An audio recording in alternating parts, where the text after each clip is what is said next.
ఈరోజు మనం Bolero neo vehicle గురించి తెలుసుకోబోతున్నాం. మనతో పాటు మన ఫ్రెండ్ ఉన్నారు, మిస్టర్ మదన్. ఆయనకి కొన్ని క్వశ్చన్స్, ఆయన ఈ బండి తీసుకోబోతున్నారు. Is going to book this car and he has a few questions. మనం అడిగి సో నా ఓనర్షిప్ రివ్యూ తెలుసుకోబోతున్నాడు. బేసిక్గా కాంటెంట్ ఆఫ్ వీడియో ఇస్ నా ఓనర్షిప్ రివ్యూ, ఆయన క్వశ్చన్స్, బండి పర్ఫార్మెన్స్ ఎలా ఉంది, ఇక మిగతా చాలా ఇంపార్టెంట్ విషయాలన్నీ మనం ఈ వీడియోలో తెలుసుకోబోతున్నాం. అయితే మిస్టర్ మదన్, మీరు ఏం తెలుసుకోవాలనుకుంటున్నారు కార్ గురించి? మీకు ఏమి వివరాలు కావాలో అడగండి, నేను చెప్తాను. హాయ్ సార్, ఫస్ట్ ఈ కార్ ఎందుకు చూస్ చేశారు? గుడ్ క్వశ్చన్ అండి. ఎందుకంటే నేను కార్ తీసుకుందాం అనుకున్న సిచ్యువేషన్లో నేను చూసిన కార్లు ఏంటంటే, ఒకటి మహీంద్రా XUV 500 చూశాను, ఆ తర్వాత థార్ చూశాను, ఆ తర్వాత బ్రిజా నా దగ్గర ఉండింది అప్పటికే ఆల్రెడీ. సో బ్రిజా, మారుతి సుజుకీలో చెప్పాలంటే ఎర్టిగాని కూడా ట్రై చేశాను. కానీ నేను దీన్ని తీసుకోవడానికి కారణం ఏంటంటే, మొట్టమొదట థార్ నాకు ఇష్టమైన కార్ యాక్చువల్లీ. ఇప్పటికి కూడా ఆ వీడియో, ఆ డిజైన్, ఆ కార్ యొక్క రగడ్నెస్ అంటే నాకు చాలా ఇష్టము. కానీ దాంట్లో ఇబ్బంది ఎక్కడ వచ్చిందంటే, సీటింగ్ కెపాసిటీ ప్లస్ ఆ తర్వాత ఆ రియర్ సీట్కి ఎంటర్ అవ్వడానికి కూడా ముందు సీట్ని బాగా ముందుకు నెట్టి వెళ్ళాల్సి ఉంటుంది. పెద్దవాళ్ళకి, ఎల్డర్ పీపుల్కి చాలా ప్రాబ్లం అవుతుంది. కాబట్టి దాన్ని రూల్ అవుట్ చేసేసాను. ఇక XUV 500 ఎందుకు తీసుకోలేదంటే, కాస్త వెహికల్ డైమెన్షన్స్ ప్రకారం చూసినా కానీ నాకు బేసిక్గా ఆ రగ్గడ్ ఫీలింగ్ కావాలి. I needed a very manly looking SUV. So అందుకని చెప్పి ఇంకా నాకు దీంట్లో నాకు అన్ని బాక్సెస్ టిక్ అయినాయి అని చెప్పాలి. ఎందుకంటే సీటింగ్ కెపాసిటీలో చూస్తే కూడా I can fit in easily 7 people, provided that I have a roof carriage for luggage. Otherwise 5 people అనేది, 6 people అనేది ఆరంభంగా కూర్చోవచ్చు. సో ఆ తర్వాత వచ్చేసి లుక్ నాకు బాగా నచ్చింది. ఆర్మీ వెహికల్ లాంటి ఒక లుక్ ఇచ్చింది నాకు ఇది. కాబట్టి నేను ఈ వెహికల్ చూస్ చేసుకోవాలి. సార్ ఒకసారి వాక్ అరౌండ్ ఇస్తారా? ఖచ్చితంగా రండి. So front look is like this అండి. వాళ్ళు లాస్ట్ ఇయర్ నుంచి ఇయర్కి కాస్త ఈ ఏరియాలో కొన్ని చేంజెస్ చేశారు. ఓకే. ప్లస్ ఇప్పుడు చూసారంటే మీరు లోగో కూడా మారింది. ఇప్పుడు ఈ లోగో రావడం లేదు, బటర్ఫ్లై లోగో వస్తుంది. I'm not a big fan of that logo. I don't know why Mahindra has taken the step. అయితే ఫాగ్ ల్యాంప్స్, ఇది వచ్చేసి N10 వేరియంట్ అండి. So top variant. N10 optional అని చెప్పి ఒక వేరియంట్ ఉంది, కానీ నేను ఆప్షనల్ వేరియంట్ నాకేం పెద్దగా డిఫరెన్స్ అనేది తెలియడంలా. It has some a feature which is good for hilly terrain, but నాకు అదంతా అవసరం లేదు, తీసుకోలేదు. సో ఇది వచ్చేసి ఫ్రంట్ లుక్. రండి. సో అలాంటి వచ్చాయి మాకు సైడ్ లుక్. ఇది ఈ బీడింగ్ వాళ్ళు ఫ్యాక్టరీ ఫిటెడ్ బీడింగ్ ఇది ఇచ్చారు. నాకు ఇది నచ్చలేదు యాక్చువల్గా స్టార్టింగ్లో. దీన్ని తీసేద్దామని చెప్పి నా ప్లాన్. దీన్ని ఇక్కడ నుంచి తీసేసి ఇక్కడ ఒక జస్ట్ ఒక సింపుల్గా వేయించేయాలని అనుకుంటున్నా. కానీ ఇది వచ్చేసి వాళ్ళు ఈ బొలెరో నియో అన్నారు కదా, పేరు పెట్టారు కదా, కాబట్టి ఆ బొలెరోకి ఆ ఫీచర్స్, ఆ సిమిలారిటీని స్ట్రైక్ చేయడానికి వాళ్ళు దీన్ని వాడారు. That's the side look. Come to the rear look అండి. So this is what I like the most in this vehicle. నాకు ఈ మౌంటెడ్ టైర్ స్టెప్ని ఇక్కడ ఉండడం అనేది ఒక రకమైన ఆ రగడ్ ఫీలింగు ప్లస్ ఆ మాచో లుక్ అనేది తెప్పిస్తుంది కార్కి. ఆ తర్వాత ఈ step, rear wiper. So this is the badging of the car, the N10 badging. So ప్రతి వేరియంట్కి బ్యాడ్జింగ్ ఇచ్చారు. సో ఒకసారి ఇంటీరియర్ చూసుకున్నామంటే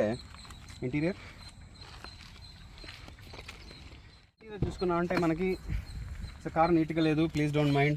సో మనం ఇంటీరియర్ చూసుకున్నామంటే we have a power steering. నాకు ద బెస్ట్ పార్ట్ ఏంటంటే ఈ ఆర్మ్ రెస్ట్ చాలా హెల్ప్ అవుతాయి మనకి లాంగ్ డ్రైవ్స్లో. ఇక్కడ ఫైట్ లేకుండా, డ్రైవర్కి ప్యాసింజర్కి ఫైట్ లేకుండా వాళ్ళకి సపరేట్గా వాళ్ళకి ఈ ఆర్మ్ రెస్ట్ అనేవి ఉన్నాయి. ఇవి చాలా బాగుంటాయి, మంచి కంఫర్టబుల్గా ఉంటాయి లాంగ్ డ్రైవ్లో. ఆ తర్వాత అంటే బేసిక్ అండి, ఈ సిస్టమ్ వచ్చి నాకు నచ్చలేదు. వాళ్ళు ఇచ్చింది కెన్వుడ్ ఇచ్చారు. ఇంతకుముందు మహీంద్రాది వాళ్ళ ఓన్ OEM ప్రోడక్ట్ వచ్చేది, బట్ వీళ్ళు దీన్ని they have strip the quality అని చెప్పాలి. కెన్వుడ్ ఇచ్చారు. ప్లస్ ఏంటంటే దీంట్లో వాళ్ళు ఇచ్చినప్పుడు ఆండ్రాయిడ్ ఇది మన స్క్రీన్ షేరింగ్ ఆప్షన్ కూడా లేదు అప్పుడు. సో కాబట్టి నేనేం చేయాల్సి వచ్చిందంటే కాస్త నేను దాన్ని హ్యాక్ చేయాల్సి వచ్చింది. ఆ తర్వాత నేను ఇక్కడ దగ్గరలో ఉండేటువంటి ఒక కార్ ఇంటీరియర్ షాప్కి వెళ్ళి నేను దాన్ని చేసుకోవాల్సి వచ్చింది. But now you have an option of mirroring your screen. ఇది మాత్రం నేను చెప్పాలనుకుంటున్నా. తొందరపడి ఏం చేంజ్ చేయకండి, ఎందుకంటే అవన్నీ ఇంటర్నల్గా కనెక్ట్ అయి ఉంటాయి. మీ లైట్స్ కానీ అక్కడ నుంచి లైట్స్ అంటున్నా, మై మిస్టేక్. అక్కడ ఇది స్టీరింగ్ మోటార్ కంట్రోల్స్ కానీ, మైక్ కానీ, ఇవన్నీ దీనికి ఇంటిగ్రేట్ అయి ఉంటాయి. కాబట్టి మీరు వెంటనే చేంజ్ చేయకండి. మీరు చేంజ్ చేశారంటే అవి పనిచేయకపోవచ్చు, ఒకవేళ వాడు సాకెట్ టు సాకెట్ చేయలేకపోయాడంటే. మనకి ఇంకొక విషయం చెప్పాలి. ఫ్రంట్ 2 విండోస్కి కంట్రోల్స్ వచ్చేసి మిడిల్లో ఇచ్చారండి. ఒకసారి ఆ విషయం నేను మర్చిపోయి మీకు చూపించడం. మీకు ఇక్కడ ఈ మిడిల్లో ఈ ప్లేస్లో ఇచ్చుంటారు. మీకు విండోస్ కంట్రోల్స్ అన్నీ ఈ ప్లేస్లో ఇచ్చుంటారు. ఎందుకంటే ఈ మోడల్ ఫస్ట్ నుంచి కూడా వీళ్ళు they been following this type of alignment. ఇక్కడ ఉండదు, ఈ పక్క కూర్చుండే వాళ్ళకి ఇక్కడ కంట్రోల్ చేసేందుకు ఉండదు. వాళ్ళు they have to control from there only, అదొకటి. కానీ రియర్ విండోస్కి వచ్చేసరికి వాళ్ళకి ఇక్కడే కంట్రోల్ ఉంటుంది. వాళ్ళ చేతిలో ఉంటే వాళ్ళు they can operate it from easily from there beside. తర్వాత child lock, every car has it. So rear seat is very comfortable అండి. Let me just sit and show you. ఉంటుందండి ఈ వెహికల్లో. నాకు నచ్చిన ప్లేస్ అంటే రియర్ సీట్. మదన్కి తెలుసు, నేను ఎప్పుడైనా నా ఆఫీస్ వర్క్ ఉన్నా, కాల్స్ ఉన్నా, హ్యాపీగా ఈ సీట్లు రెండింటిని ముందు జరిపేసి చక్కగా నాకు ఇక్కడ ఈ ఆమ్రెస్ట్ ఒకటి ఇచ్చారు. సో ఈ ఆమ్రెస్ట్లో ల్యాప్టాప్ పెట్టుకుంటాను. మామూలుగా ఈ ల్యాప్టాప్ పెట్టుకొని నా కాల్స్, నా వర్క్ అంతా ఇక్కడి నుంచే చేసుకుంటాను. చాలా స్పేషియస్, రూమీగా ఉంటుంది. మీకు పిల్లలు ఉంటే it's a different feel. I mean they can have their own space and they can just have their own little games they can play and all that. So lights మనకి సఫిషియంట్ లైటింగ్ అండి. మీరు ముందు చూసారంటే you have that compartment, light compartment which throws a very good sufficient adequate light. ఇంక ఇక్కడ మనకు ఒక రియర్లో కూడా ఒక లైట్ ఇచ్చారు. ఇది కూడా it's very fully functional. And also మనకి లైట్ డిపార్ట్మెంట్లో వచ్చే లోపల I think they have done a good job here. Head rest కానివ్వండి, ద క్వాలిటీ ఆఫ్ ఫ్యాబ్రిక్ కానివ్వండి, everything is good. So I have run 9,000 kilometers so far. So మనం ఆ ownership review గురించి next మాట్లాడతాము. సార్ ఒకసారి క్విక్గా మన రియర్ సీట్ని ఒకసారి చూసొచ్చు. మన రియర్ సీట్ ఓపెన్ చేయడానికి హ్యాండిల్ బయట ఇచ్చారు. చాలా కంఫర్టబుల్గా, ఎటువంటి తడుముకోకుండా ఈజీగా మనం ఓపెన్ చేసేటట్లు ఇచ్చారు. సో మన రియర్ సీట్ ఓపెన్ చేసి చూస్తే మనకి ఇమీడియట్గా మనం 2 సీట్లు ఇట్లాంటి వీటిని ఏమంటారో తెలియదు, చైల్డ్ సీట్స్. పిల్లలు అయితే ఫ్రీగా కూర్చోవచ్చు, ఇద్దరు.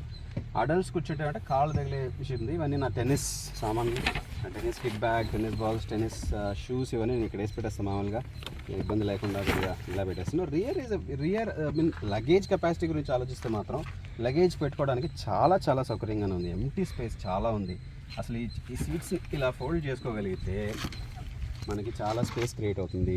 ఎంత లగేజ్ కావాలంటే అంత లగేజ్ పెట్టుకోవచ్చు. అలా అని చెప్పి ఎక్కువ లగేజ్ పెట్టుకుంటే మనకే కాస్త కంఫర్టబుల్గా ఉండదు. That's a different thing. That's about the rear seat. వెళ్తూ మాట్లాడుకుందాం. మదన్కి ఇంకొన్ని క్వశ్చన్స్ ఉన్నాయంట. సో అతను అడుగుతుంటాడు. సో నేను వచ్చి let me just start the vehicle. So sorry, ఒక కీ చూపించడం మర్చిపోయాను. సో వాళ్ళు నాకు ఇచ్చిన కీ ఇదండి, టాప్ వేరియంట్కి ఈ కీ ఇచ్చారు. ఇంకొక కీ రావడానికి 6 months పడుతుందని చెప్పారు. అది ఎందుకు పడుతుంది అనే విషయం నాకు తెలియదు. నాకు ఇంకా రాలేదు. 6 months అయిపోయింది. Mahindra, you have to look in to this. So you can't keep your customers guessing. నాకు ఇంకా సెకండ్ కీ దొరకలేదు. ఇప్పుడు ఈ కీ పోయిందంటే నా పరిస్థితి ఏంటో నాకు అర్థం కావడం. So I have to check with them. That's fine. So let me start the vehicle. So మీరు స్టార్ట్ చేసిన వెంటనే చూడొచ్చు గేర్ రాడ్ వైబ్రేషన్స్ ఉంటాయి. ఎస్, దిస్ ఈజ్ అ రా వెహికల్ అండి. ఇది మీకు సుజుకి లాగా లేకపోతే ఇంకొక లగ్జరీ సాఫ్ట్ కుషనీ కార్ లాగా కాదు. సో ఇది వచ్చి కాస్త రాగానే ఉంటుంది, అన్రిఫైన్డ్గానే ఉంటుంది. నాకు అది ఇష్టం కాబట్టి నేను దీన్ని తీసుకున్నాను. So if you are somebody like me, yes you will really like these vibrations. So brake open చేశాను. So let's go. మనం వెళ్తూ మాట్లాడుకుంటాం. ఇక్కడ బెస్ట్ పార్ట్ చెప్పాలంటే ఈ వెహికల్లో అండి, ఈ హైట్ అడ్జస్ట్మెంట్. ఈ సీట్ ఆల్మోస్ట్ ఎంటైర్ బానెట్ కనిపిస్తుంది. రోడ్ క్లియర్ విజిబిలిటీ కనిపిస్తుంది. ఇప్పుడు ఒకసారి మీరు ఎటు పక్క చూపించారంటే ఆ హైట్ చూసారంటే you will be at a very good height such that you can see the road 100% without any problem. అది నాకు లాంగ్ డ్రైవ్స్లో చాలా యూజ్ అవుతుంది. నాకు అంటే నేను ఐ కెన్ బి రిలాక్స్డ్ అనమాట. నాకు బ్లైండ్ స్పాట్స్ అనేవి తక్కువ. నాకు వెహికల్స్ని నాకు సఫిషియంట్ సైజ్ ఆఫ్ ఈ మిర్రర్స్ కూడా చూడండి, సైజ్ చాలా సఫిషియంట్ పెద్దదని చెప్పాలి యాక్చువల్గా చెప్పాలంటే. సో నాకు దీంట్లో కూడా డ్రైవింగ్ మెన్యూవరబిలిటీ వచ్చే లోపల నేను దీనికి ఫుల్ మార్క్స్ వేస్తాను, నా వరకు అయితే, నా ఒపీనియన్. సో మదన్, ఇంకా నీకేం క్వశ్చన్స్ ఉన్నాయో అడుగు. సార్ కంఫర్టబిలిటీ గురించి చెప్పండి సార్. కంఫర్టబిలిటీ ఎలా ఉంది అదే చెప్తున్నా. సో ఇది వచ్చి కొద్దిగా అన్రిఫైన్డ్ వెహికల్. అన్రిఫైన్డ్ వెహికల్ అంటే కంఫర్టే ఉండదు, జీరో అని కాదు నా ఉద్దేశం. ఇది కంఫర్ట్ విషయంలో సీట్స్కి వచ్చేసరికి ఇప్పుడు చూస్తున్నావు కదా, నేను ఇలా కూర్చొని తోలడము నీకు ఎలా కనిపిస్తుంది? కంఫర్టబుల్గా ఉందని కనిపిస్తుందా లేకుండా ఉందని? సో రిలాక్స్డ్గా ఉంది. రిలాక్స్డ్గా ఉంది. అదే జరుగుతుంది యాక్చువల్గా. డ్రైవర్కి కానీ పక్కన కూర్చునే వాళ్ళకి కానీ చాలా రిలాక్స్డ్గా ఫీల్ అవుతారు. ఈ ఆర్మ్ రెస్ట్ అనేవి పెద్ద ప్లస్ అని చెప్పాలి. ఈ ఆర్మ్ రెస్ట్ ఏం చేస్తాయంటే చాలా అసలు మన స్ట్రెస్ని మర్చిపోయేటట్లు చేస్తాయి. ఇంకోటి ఏసీ కూడా చాలామంది ఏమన్నారంటే నేను కొనక ముందు నేను విన్నది ఏంటంటే చాలామంది ఏసీ సరిగా పనిచేయదండి, ఏసీ మహీంద్రా బొలెరో నియో కానీ ఏసీ సఫిషియెంట్గా లేదు, టీవీ అని ఉండేది ముందు. ఆ టీవీలో సఫిషియెంట్గా లేదని చెప్పేవాళ్ళు. నేనైతే ఒప్పుకోను, ఏసీ నాకు చాలా బాగుంది, సరిపోయింది. 2 మోడ్స్ ఇచ్చారు ఇక్కడ చూడండి మీరు, ఏసీ అని ఒకటి ఇచ్చారు, ఏసీ ఈకో అని ఒకటి ఇచ్చారు. సో నేను మ్యాక్సిమం నేను ఉండేది బెంగళూరు, సో నేను నా బెంగళూరు వెదర్కి నేను ఈకో వాడతాను. అది seat belt sound, Madan seat belt వేసుకో, you have to wear seat belt అండి వైల్ డ్రైవింగ్. సో నేను బెంగళూరు ట్రాఫిక్లో నేను డ్రైవ్ చేసేటప్పుడు మోస్ట్లీ నేను ఈకోనే వాడితే ఎటువంటి ప్రాబ్లం నేనైతే చూడలేదు. ఇంకోటి ఇక్కడ ఎంజిన్ స్టార్ట్ స్టాప్ అనే స్విచ్ ఒకటి ఇచ్చారు. ఈ ఎంజిన్ స్టార్ట్ స్టాప్ స్విచ్ చూపిస్తున్నా మీకు దగ్గరికి వచ్చి.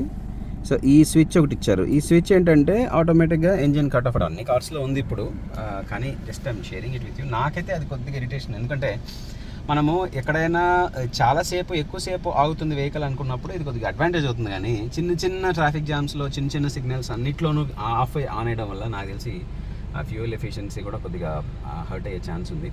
సో అది కంఫర్టబిలిటీ విషయంలో Madan I can say that it is a very comfortable car. But body roll అనేది ఉంది, అన్ని ఎస్యూవీస్లోనూ ఉంటుంది బాడీ రోల్ అనేది. మహీంద్రాలోనే చూసుకుంటే ఈ వెహికల్ బిగ్గర్ కజిన్ బొలెరో కానీ, ఆ తర్వాత వచ్చిన మోడల్స్ ఎక్స్యూవీ కానీ, ఆ తర్వాత ఇప్పుడు కొత్తగా వచ్చిన Bolero big daddy, Mahindra Scorpio N, ఆ కార్లో కానీ వీటన్నిటిలోనూ బాడీ రోల్ అనేది ఖచ్చితంగా ఉంటుంది. ఈవెన్ ఫార్చునర్లో కూడా బాడీ రోల్ అనేది ఉంటుంది. పెద్ద కార్ అంటేనే బాడీ రోల్ అనేది ఉంటుంది ఖచ్చితంగా. Next question sir, fuel efficiency గురించి చెప్పండి sir. Very good question boss. Fuel efficiency అనేది అందరి మనసులో ఉంటుంది క్వశ్చన్, మనం తెలుసుకోవాలని చెప్పి. చూడు నువ్వే. సో ఇప్పుడు మీరు చూసారంటే ఫ్యూయల్ ఎఫిషియన్సీ ఇది వచ్చి టైర్ ప్రెషరు,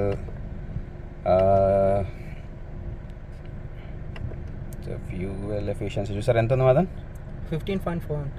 15.4. నేను వచ్చి ఏం చెప్తానంటే రౌండ్ ఫిగర్ 15. సో 15 నేను నంబర్స్ 15 అనేది నేను ఖచ్చితంగా చూస్తున్నా. నేను చాలా లాంగ్ డ్రైవ్స్కి వెళ్ళాను ఇప్పటి వరకు. చిక్మగళూరు, కూర్గ్, ఆ తర్వాత ఇంకొన్ని ప్లేసెస్ గోవా, తర్వాత హైదరాబాద్, ఇలాంటి ప్లేసెస్కి వెళ్ళాను. సో నేను లాంగ్ డ్రైవ్స్ వెళ్ళినప్పుడు కూడా నాకైతే ఆ 15 ఫిగర్ అనేది దగ్గర ఆ మాత్రంకి వచ్చేస్తుంది. 14 ఆ ప్లేస్లో నాకు రీచ్ అవ్వగలుగుతున్నా. ఫ్యూల్ ఎఫిషియన్సీకి వచ్చేసరికి it's something that really doesn't bother you much అని చెప్తున్నాను నేను. అలా నేను కాన్ఫిడెంట్గా చెప్పగలను. నాకైతే when I fill it full tank చేస్తే తర్వాత నన్ను ఇట్ వోంట్ కీప్ వైనింగ్ అనమాట. అంటే మాటికంటే మనం పెట్రోల్ పంప్కి వెళ్ళి డీజిల్ కొట్టించాల్సిన అవసరం లేదు. నెక్స్ట్ క్వశ్చన్ సార్, ఇప్పుడు ఓనర్షిప్ రివ్యూ గురించి చెప్పండి సార్. సర్వీస్ ఎలా ఉంది? నేను మహీంద్రా షోరూమ్స్ గురించి నేను కంప్లైంట్ చేయడానికి కాదు, కానీ ఇప్పుడు నేను ఏదైనా ఉండేది ఉన్నట్టు చెప్తే ఒకరు ఫీల్ అవుతారు అని నాకు తెలీదు. నేనేంటంటే సర్వీస్ షోరూమ్ గురించి అయితే మదన్ నాకు పెద్దగా పాజిటివ్ అయితే లేదు. ఎందుకంటే right from the day I booked the vehicle, నేను బుక్ చేసుకున్న దగ్గర నుంచి నాకు డెలివరీ ఇచ్చేంత వరకు, డెలివరీ ఇచ్చే రోజు కూడా నాకు కొన్ని ఇష్యూస్ ఉండేటివి. అంటే నేను వెహికల్ తీసుకున్నాను, వాళ్ళు ఏదో చిన్న సెలబ్రేషన్ లా చేశారు, లోపలికి ఎంటర్ అయ్యాను. కొన్ని విషయాల్లో వాళ్ళు they did not take care. చిన్న ఒక అలైన్మెంట్లో కానీ ఏదో ఒక ఈ సిస్టమ్ తీసిన కవర్ ఉండింది. యాక్చువల్గా ఆ కవర్ని వాళ్ళు రఫ్ హ్యాండిల్ చేశారు. అది వాష్ చేసేటప్పుడు ఎక్కడో సంథింగ్ స్క్రాచెస్ అంతా పెట్టారు. సో అక్కడి నుంచి చెప్తున్నా, బేసిక్గా వాళ్ళు ఏంటంటే మహీంద్రా కస్టమర్ సర్వీస్ ఇంప్రూవ్ అవ్వాలండి. కర్ణాటకలోనే అని కాదు, ఆల్ ఓవర్. బయట స్టేట్స్లో ఎలా ఉందో నాకు తెలియదు, బట్ నేను కర్ణాటకలో గమనించింది ఏంటంటే మహీంద్రా సర్వీస్ అనేది కస్టమర్ సర్వీస్ ఇంకొద్దిగా మెరుగుపడాలని నాకు అనిపిస్తుంది. ఇప్పుడు సర్వీస్కి వెహికల్ తీసుకెళ్లాలన్నా మిగతా కార్స్ని ఇంతకు ముందు వచ్చి నేను హ్యుండాయ్ వాడాను, సుజుకి వాడాను. సో వాళ్ళు ఏంటంటే జస్ట్ ఒక కాల్ చేసామంటే వెంటనే వాళ్ళు డ్రైవర్ని పంపించేయడము, ఆ తర్వాత అక్కడి నుంచి వాళ్ళే వచ్చి ఇంటికి వచ్చి వెహికల్ తీసుకెళ్లడము, మళ్ళీ వాళ్ళు ఇంటికి వచ్చి పెట్టేయడం. ఎస్పెషల్లీ హ్యుండాయ్ కస్టమర్ సర్వీస్ ఒకసారి మనం కానీ ఎక్స్పీరియన్స్ చేసామంటే ఆ తర్వాత ఏ కస్టమర్ సర్వీసు మనకి దాన్ని మ్యాచ్ చేసుకోలేము మన మైండ్లో, అంత బాగుంటుంది హ్యుండాయ్ వాళ్ళ కస్టమర్స్. మహీంద్రా వాళ్ళు ఏంటంటే నేనే కార్ తీసుకెళ్ళాలి అక్కడికి, ప్లస్ మనల్ని అక్కడే ఒక లౌంజ్ ఉంటుంది ఒకటి, ఆ లౌంజ్లో కూర్చోబెట్టి మనం అక్కడ వర్క్ చేసుకుంటూ ఉన్నాను నేను. ఆల్మోస్ట్ నాకు హాఫ్ డే పైన పట్టింది సర్వీస్ చేయడానికి. మెయింటెనెన్స్ ఎక్స్పెన్స్కి వచ్చేసరికి ఫస్ట్ సర్వీస్ వచ్చేసి లేబర్ ఇది ఛార్జ్ ఎంతో నాకు ఫ్రీ అన్నారు కాబట్టి నాకు ఏదో 2000 ఏమో, I think not even that, ఇంకా తక్కువే పడింది జస్ట్. సెకండ్ సర్వీస్కి వచ్చి వాళ్ళు 6000 చెప్పి అన్నారు. ఇంకా నేను సెకండ్ సర్వీస్కి ఇవ్వాలి, 10,000కి నేను ఇవ్వాలి, ఇంకా ఇవ్వలేదు. సో అదనమాట. సార్, ఇప్పుడు లాంగ్ డ్రైవ్ ఎన్ని కిలోమీటర్ తోలున్నారు? ఎలా ఉంది లాంగ్ డ్రైవ్? మీకు కంఫర్టబుల్గా ఉందా? మదన్ ఈ కార్ తీసుకున్నదే లాంగ్ డ్రైవ్కి వెళ్దామని చెప్పి ఉద్దేశంతో తీసుకున్నాను. చాలా వెళ్దాం అనుకున్నవన్నీ వెళ్ళలేకపోయాను, కానీ కొంతవరకు అయితే లాంగ్ డ్రైవ్ వెళ్ళానని చెప్పాలి.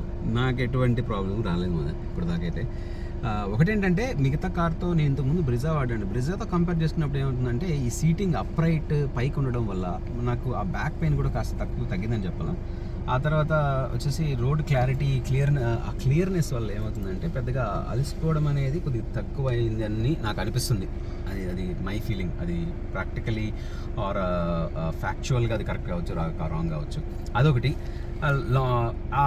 ఓవరాల్గా చెప్పాలంటే ఈ లాంగ్ డ్రైవ్ ఎక్స్పీరియన్స్ ఈ కార్లో అయితే నాకు బాగా నచ్చింది. నాకైతే ఇటువంటి ప్రాబ్లం నేను ఫేస్ చేయలేదు. సార్ ఇంకొక క్వశ్చన్, ఒక్కొక్క కారులో ఒక రగ్డ్ ఫీలింగ్ ఉందని చెప్పారు కదా, సో ఈ కారులో ఏం రగ్డ్ ఫీలింగ్ మీరు అనుకుంటారు? ఏం చెప్పారు? రగ్గులు తెచ్చుకోకుండా అది రగ్గుడ్ ఫీలింగ్. ఏం చెప్పాలా? రగ్గుడ్ ఫీలింగ్ అంటే ఏం లేదు, బయట నుంచి కనిపిస్తుంది రగ్గుడ్ ఫీలింగ్. లోపల కూర్చుంటే అది నార్మల్ కార్ లాగే, చూసావు కదా, నార్మల్ కార్ లాగే ఉంటుంది. ఏమి మనకి డిఫరెన్సింగ్ కనపడదు కదా. కాస్త పైకి హైట్ ఉంటుంది. అదొక మంచి మెజెస్టిక్ పొజిషన్లో ఉన్నట్టు అనిపిస్తుంది మనకి. అది మన క్లారిటీ బాగా రోడ్ కూడా కనిపిస్తుంది. ఆ తర్వాత రగ్గడ్ ఫీలింగ్ అనేది ఒక బాడీ రోల్ ఎక్కువ ఉంటుంది. మనము ఇట్లాంటి గుంతల రోడ్లో ఇప్పుడు మనం వెళ్ళాం కదా ఇందాక, అలాంటి రోడ్లో వెళ్ళినప్పుడు ఏమవుతుంది, బాడీ రోల్ ఎక్కువ ఉంటుంది, ముందు సైడ్కి మూమెంట్ ఎక్కువ ఉంటుంది. అది కాస్త కొద్దిసేపు వరకే. మళ్ళీ మనం ప్లెయిన్ రోడ్కి వెళ్ళిపోయినాక అసలు వెళ్తున్నామా లేదా అని తెలియదు, అంత స్మూత్గా ఉంటుంది అనమాట. ఆ తర్వాత ఇదే సార్ కార్ క్యారెక్టర్ గురించి చెప్పండి సార్. ఈ కార్కి ఒక క్యారెక్టర్ ఉంది. ఎస్, ఈ కార్కి వచ్చి ఒక ఎగ్జిక్యూటివ్ క్యారెక్టర్, ఒక a very bold and a very straight forward మాచో character ఉంది కార్కి. నాకు అందుకే ఈ కారు నచ్చింది. చాలామంది అడిగారు, అంత పెట్టి ఈ కారు కొనుక్కున్నావు? ఆల్మోస్ట్ నాకు 13-14 మధ్యలో పడింది. సో అంత పెట్టి ఈ కారు కొనుక్కోవాల్సిన అవసరం ఏముంది, వేరేది కొనుక్కోవచ్చు కదా. హుండై గురించి ఒకటికి ఒక్కొక్కటి ఒకటి ఇష్టం ఉంటుంది, అంతే కదా. నీకు ఇష్టం ఉండేది నాకు ఇష్టం ఉండదు. సో నాకు నచ్చింది, ఈ కలర్ నాకు నచ్చింది. ఇది ఆర్మీ ఒక కమాండో వెహికల్ లా ఉంది. ఇది నాకు బాగా నచ్చింది. అసలు రోడ్డు పైన ఈ కారు మూవ్ అవుతుందంటే అది తెలియని వైబ్. ఈ కారు క్యారెక్టర్ సూపర్ తోపు అంతే. ఓకే సార్, దెన్ ఈ కార్లో పాజిటివ్స్ నెగిటివ్స్ ఏమైనా ఉందా? నెగిటివ్స్కి వస్తా, నువ్వు అడిగావు కాబట్టి. నెగిటివ్స్ అంటే చాలా అన్బయస్డ్గా చెప్పాలంటే ఈ ప్లేయర్ ఒక నెగిటివ్ బాస్. ఈ ప్లేయరే ఒక నెగిటివ్. ఎందుకు ఇచ్చాడో మహీంద్రా వాడు తెలియదు కానీ, అంటే వాడికి డిమాండ్ పెరగడం వల్ల క్వాలిటీ తగ్గించాడు అని చాలామంది అంటారు. నాకైతే ఆ విషయం గురించి తెలియదు కానీ ఈ ప్లేయర్ ఇక్కడ ఇంతకుముందు వచ్చే ప్లేయర్ ఎలా ఉండేదంటే చాలా ఎలిగెంట్గా ఉండేది. ఇక్కడ కంట్రోల్స్ వచ్చేవి, అసలు ఎక్సలెంట్గా ఉండేది. సో ఈవెన్ స్పీకర్స్ కూడా మరి అంత బెటర్ అయితే నేను మార్చుకోలేదు యాక్చువల్గా. ప్లస్ ఈ బాడీ నాయిసెస్ కొద్దిగా వచ్చేవి. ఇప్పుడు ఈ ప్లేస్లో నుంచి ఇక్కడి నుంచి కూడా ప్లాస్టిక్ ఓకే, మంచి క్వాలిటీనే, నేను ఐ కాంట్ కంప్లైన్. ఎందుకంటే నేను మహీంద్రా వాడాను, మీకు తెలిసే ఉండాలి. మహీంద్రా ఎవరు వాడుతున్నారో వాళ్ళకి తెలిసే ఉండాలి. సో ఇది మంచి గట్టి క్వాలిటీనే. కాకపోతే ఏంటంటే ఈ లోపల నాకు సౌండ్స్ వచ్చేవి.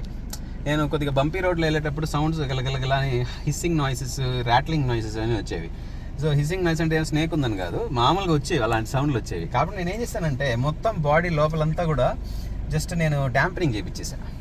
నాకు అది ఒక 12,000-13,000 పడింది. So all doors, even the rear door మొత్తం నేను డాంపనింగ్ చేయించేసాను. మీరు తీసుకుంటూ డాంపనింగ్ చేసుకోండి, బెస్ట్. సౌండే రాదు ఇప్పుడు. ప్లస్ నాకు ఈ స్టీరింగ్ మీ పైన ఇది ఒక లెదర్ ర్యాప్, ఇదొకటి నేను అడిషనల్గా వేసుకున్నా. ఈ లెదర్ ర్యాప్ వల్ల కాస్త మంచి గ్రిప్ అన్నీ కూడా ఉంటాయి. ఇంకొక నెగిటివ్ చెప్పాలంటే, నెగిటివ్ కాదు ఇది నాకైతే పాజిటివ్ లాగే, కానీ కొంతమందికి నెగిటివ్, మా మదనికి నెగిటివ్గా ఫీల్ అవ్వచ్చు. ఎందుకంటే ఒకసారి ఈ వెహికల్ తోలమంటే ఈ స్టీరింగ్ని హ్యాండిల్ చేయలేకపోయాడు. ప్రాబ్లం ఏంటంటే ఇది కొద్దిగా సెమీ ఆటోమేటిక్ స్టీరింగ్ అని చెప్పాలి. ఇది ఫుల్లీ ఆటోమేటిక్, మన సుజుకి లాగా మనం ఒక చేత్తో ఇట్లా తిప్పడానికి కాదు. ఇది వచ్చి మనం ఫుల్ టర్న్ చేయాలి, చాలా మనము ఎఫర్ట్ దాన్ని స్పెండ్ చేయాలి. నేను ఐఎమ్ ఎంజాయింగ్ ఇట్. నాకు ఇట్లా థ్రిల్లింగ్, నాకు ఇది కొద్దిగా ఇలా ఉండడం నాకు నచ్చుతుంది. So I'm just like kid in candy store లాగా అనమాట. నాకు కాస్త కనెక్ట్ అవుతుంది. సో అది కొంతమందికి నెగిటివ్ అని చెప్తారు. ఆ తర్వాత ఇంకొకటి చెప్పాలి, నాకు ఇది మీరు చెప్పండి, నేను చెప్పేది రైటో రాంగో. ఇప్పుడు వీడి అలైన్మెంట్ ఇచ్చింది మహీంద్రా వాడు. నిజంగా వాడి మైండ్లో ఏముందో నాకు అర్థం కాదు. ఇప్పుడు ఫోన్ పెట్టుకోవడానికి ఇక్కడ పెట్టాడండి, ఈ ఫోన్ పెట్టుకోవడానికి ఇక్కడ పెట్టాడు. సరే ఓకే. సో ఇప్పుడు ఇక్కడ ఇది ఏం విషయం చెప్పాలి నెగిటివ్ అంటే క్లచ్ గురించి. సో క్లచ్ కాస్త నాకు స్టార్టింగ్లో నేను వాడడం స్టార్ట్ చేసినప్పుడు కాస్త క్లచ్ గట్టిగా ఉన్నట్లు అనిపించింది. నేను షోరూమ్కి తీసుకెళ్ళి ఆ విషయాన్ని వాళ్ళకి చెప్పాను. వాళ్ళు క్లచ్ బ్లీడింగ్ అని చెప్పి చేశారు. ఆ తర్వాత కాస్త ఫ్రీ అయినట్టే అనిపించింది, కానీ మళ్ళీ అది సేమ్ అదే ప్రకారంగా హార్డ్ అయిపోయింది. కొద్దిగా హార్డ్గానే ఉంటుంది క్లచ్. కానీ నేను అనుకున్నది ఏంటంటే ఈ కార్కి ఒకటే అలా ఉందనుకున్నా, కాదు. ప్రతి ఎస్యూవీలోనూ క్లచ్ అనేది, ఎందుకంటే నేను ఇంతకుముందు సెమీ కాంపాక్ట్ బ్రిజా వాడాను, సెమీ కాంపాక్ట్ ఎస్యూవీ, అదే కాంపాక్ట్ ఎస్యూవీ వాడాను. ఆ తర్వాత అంతకుముందంతా నేను హ్యాచ్ బ్యాక్లు వాడాను.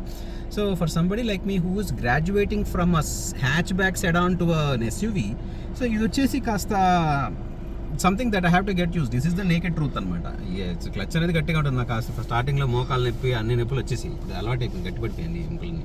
సో అది ప్రాబ్లం, అదనమాట విషయం. సో అది మదన్.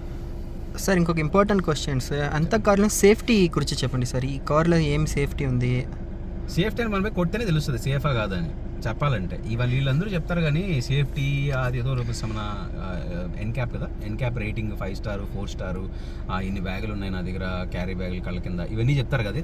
నేనేమనుకుంటానంటే ఎంత నువ్వు సర్టిఫై చేసిన వెహికల్ని, ఆ collision decides whether you gonna be alive or not. ఆ కొల్యూషను, ఆ ఇంపాక్ట్ అవన్నీ చేస్తాయి. నా వరకైతే కారు చాలా స్టడీ. చిన్న 2-3 దగ్గరలో తగిలింది నాకు కూడా, వెహికల్స్ తగిలాయి. నాకైతే అసలు ఏమీ కాలేదు. వెహికల్కి అయితే అసలు ఏమీ కాలేదు, స్క్రాచ్ కూడా అవతలకి చొట్టబడిపోయింది. అలాగా చాలా గట్టి కారు, చాలా గట్టి స్ట్రాంగ్గా, మంచి లోహం అంటే మంచి మెటల్తో తయారు చేసింది. అంటే ఇట్స్ లైక్ ఆల్మోస్ట్ ఐరన్ చాలా వాడారు బయట కూడా. సో మంచిగా గట్టిగానే ఉంది. కానీ సెక్యూరిటీ సేఫ్టీ అని చెప్పాలంటే, హైవేలో వెళ్ళేటప్పుడు నేను I suggest everybody who is using Bolero neo, this is an important point. Please don't cruise more than 120 or 130, that's it. 120 maximum పెట్టుకోండి. ఎందుకంటే పెద్ద వెహికల్ అవ్వడం వల్ల మనం టర్న్ చేసేటప్పుడు, షార్ప్ టర్నింగ్స్ చేసేటప్పుడు బాడీ అనేది ఫ్లిప్ కొద్దిగా కాస్త టిల్ట్ అవ్వడము ఇలాంటివి జరుగుతాయి. సో కాస్త కొద్దిగా దాని మీద మీరు మనసు పెట్టుకోండి. ఎక్కువ క్రూజ్ చేయకండి. హైవేలో క్రూజింగ్ అనేది కాస్త నేను చేశాను, 150 దాకా వెళ్ళాను నేను. So I have cruise till 150. కాస్త నేను ఏం ఫీల్ అవుతానంటే, ఈ వెహికల్ హెవీ వెహికల్ కావడం వల్ల నేను కాస్త అప్రహెన్సివ్గా నేను ఫీల్ అవుతాను అనమాట. అది నేను చెప్పాలనుకున్నది. సార్ ఇప్పుడు కారు తీసుకుంటే వాళ్ళకు ఏం చెప్తారు మీరు? ఇప్పుడు అంటే ఏమనుకోకండి, మదన్ తమిళ్. సో ఈ కార్ ఎవరో కొనుక్కోవాలనుకునే వాళ్ళకి ఏం చెప్తారని, అదే కదా. అదే. సో తీసుకోండి, హ్యాపీగా తీసుకోండి. అంటే నేను తీసుకోమంటే మీరు తీసుకోవడము, నేను వద్దంటే మీరు ఆగిపోరు కదా. మీ ఇష్టాలు మీకు ఉంటాయి కదా. ఫ్యాక్ట్ చెప్పుకోవాలంటే మీకు నాలాంటి టేస్ట్, నాకు ఒక రగ్గడ్ ప్రాపర్ ఎస్యూవీ అంటే, ఇప్పుడు మనకు కొన్ని ఉన్నాయి. ఇప్పుడు క్రెటా అని, బ్రెజా అని, ఇవన్నీ ఎస్యూవీ అని చెప్పలేము మనం, మళ్ళీ ఎస్యూవీ అని చెప్పలేము. ఇది rear wheel drive, proper rear wheel drive car. ఇది వచ్చి ఒక ప్రాపర్ ఎస్యూవీ అని చెప్పడానికి డౌటే లేదు. అని మాత్రం మనం పర్ఫెక్ట్గా, అది ప్రాపర్ ఎస్యూవీనే ఇది. కాబట్టి తీసుకోవాలనుకున్న వాళ్ళు హ్యాపీగా తీసుకోండి, ఏ ప్రాబ్లము లేదు. ఎటువంటి డౌన్ సైడ్స్ అనేవి పెద్దగా లేవు. చాలా బాగుంది కారు. పొజిషనింగ్, ఈ సీట్ మౌంటింగ్ అనేది చాలా బాగా ఫీల్ అవుతుంది. You will feel like a king when you drive this car. అవన్నీ చెప్పగలను. మైలేజ్ కూడా బాగుంది. సో ఫ్యూయల్ ఎఫిషియన్సీ కూడా ఆ డిపార్ట్మెంట్ కూడా బాగా పర్ఫామ్ చేస్తుంది, చూపించా కదా ఇందాకే మీకు. సో ఆ విషయంలో కూడా బాగుంది. So there is nothing wrong. అంటే మీ చాయిసెస్, మీ యొక్క ఇంకా దాని మీద ఆధారపడి ఉంటుంది. కానీ ఒకవేళ మీరు ఈ కార్ నచ్చింది, కానీ నాకు ఎక్కడో క్వశ్చన్ ఉంది, ఎక్కడో డౌట్ ఉంది, ఎవడో పుల్లయ్య చెప్పాడు ఆ కార్ బాగాలేదని, లేకపోతే ఎక్కడో ఎవడో చెప్పాడు ఆ కార్లో మెయింటెనెన్స్ ఎక్కువ, ఆ కార్లో ఆ ప్రాబ్లం ఉంది, ఈ ప్రాబ్లం ఉంది అని చెప్పారంటే మాత్రం నేను కాన్ఫిడెంట్గా చెప్తున్నాను, వాళ్ళ మాట వినాల్సిన అవసరమే లేదు. ఈ కార్ చాలా బాగుంది, నేను వాడుతున్నా. I'm the proof for it. It's a very good car and it is a very majestic and అంటే ఒక కమాండ్ చేసేటట్లు ఉంటుంది కార్ రోడ్ పైన. సో ఈ కార్ పైన మీరు చూసారంటే ఒకసారి చూడండి, మనం ఈ రోడ్లో వెళ్తున్నాం కదా, ఈ హైట్కి మనం కూర్చోండే మన సీటింగ్ పొజిషనింగ్కి చూసారంటే ఇది ఒక కమాండింగ్ పొజిషన్లో ఉంటుంది అన్నమాట ఈ కార్. ఫైనల్గా ఏం చెప్పారు? ఫైనల్గా ఏం లేదు, ఒక్కడే మంజునాథుడొక్కడే. సేఫ్గా సీట్ బెల్ట్ వేసుకొని కారు వాడుకుంటే, తోలుకుంటే ప్రాబ్లమ్స్ ఏమి ఉండవు. స్పీడింగ్, ఈగో ప్రాబ్లము, ఓవర్టేక్ చేయాలని చెప్పి రేస్ పెట్టుకోవడం అదే పనికిరావు. ఈ కార్లో అలాంటివి ఎక్కువ కూడా చేయలేరులేండి, ఎందుకంటే వెహికల్ హెవీ కాబట్టి. సో ఓవరాల్గా చెప్పాలంటే, coming back to your question you asked, it's a good car. చిన్న రివ్యూ అటెంప్ట్ చేసామండి, ఫస్ట్ టైం నేను కార్ రివ్యూ చేస్తున్నా. సో ఎందుకో చాలామంది మా ఫ్రెండ్స్ నన్ను కలిసినప్పుడు కానీ, నేను వాళ్ళని కలవడానికి వెళ్ళినప్పుడు, నా కార్లో వెళ్ళినప్పుడు కానీ, సో వాళ్ళు అడిగే క్వశ్చన్స్ ఇవే. ఏంటి నువ్వు చాలా డిఫరెంట్గా చూస్ చేసుకున్నావు కారు, చాలామంది దగ్గర లేదు ఈ కారు, ఏంటి అసలు మనకి మిక్స్డ్ రివ్యూ వస్తుంది, కొనొచ్చా కొనకూడదా, నేను కొనాలనుకుంటున్నాను, ఇలాంటి అనుకున్న చాలామంది నాకు తారసపడ్డారు. కాబట్టి వాటన్నిటిని నేను కన్సాలిడేట్ చేసి ఈ వీడియోలో మాట్లాడాలి, ఈ వీడియోలో అన్నిటికీ నేను ఆన్సర్ చెప్పాలని చెప్పి మా ఫ్రెండ్ మదన్ని నేను పెట్టుకొని మేము ఒక వీడియో ప్లాన్ చేసాము. So if you like this video, if you like the concept, if you like what I said, మీకు ఇంకా క్వశ్చన్స్ ఉండొచ్చు ఖచ్చితంగా. It's matter of fact that there is no end. Questions ఉంటాయి, మీరు కామెంట్స్లో రియలీ పెట్టండి. ఆ తర్వాత if you really like this thing, ఇంకా ఇలాంటివి చేయాలి, ఇలాంటి టాక్ షోస్ చేయాలి, నేను ఇంకా ఇలాంటి మీకు తెలుసు నా ఛానల్లో నేను mostly singing videos, guitar videos, I'm musician, I'm singer.